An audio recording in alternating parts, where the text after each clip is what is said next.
Hello and welcome to another trigger tutorial. This one will teach you how to play random music during your game.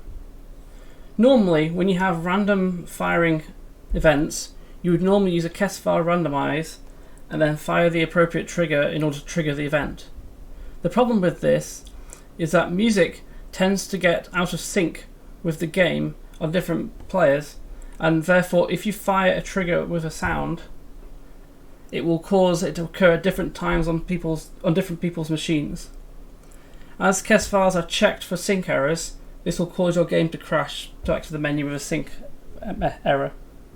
This technique avoids this by using a local variable which the value is not checked across people's machines and therefore avoids the problem. First of all, we've got a trigger called play next track. This will get fired immediately as it's active and when a sound stops playing in order to trigger the next music. All this does is fire the other trigger of pick and play. Pick and play has no conditions, so fires immediately and is made up of a couple of parts. The first part is I declare a variable m as an integer. The int represents the data type, which as I say is an integer. M is the name of the variable, and this function here, AI random int, will generate a random number of that many. So here I want 5 possible values. Now the only slightly confusing thing is that it counts from 0.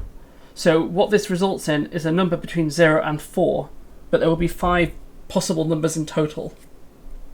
Then all we need to do is for each track we insert a conditional excess user condition, and we simply check the value that was picked. So for the first track we check if the value is 0, and then I'm using play dialogue to play a sound.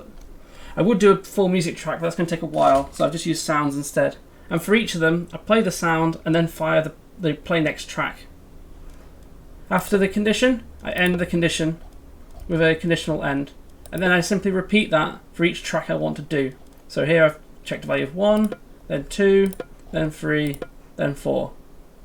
Each of them have an associated play dialogue, which then plays the next track. This system can be expanded for any number of tracks you like really easily by simply changing the value at the top of how many you want to do and adding the appropriate checks further down.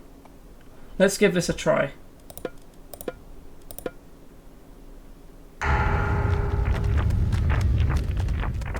So that was uproot.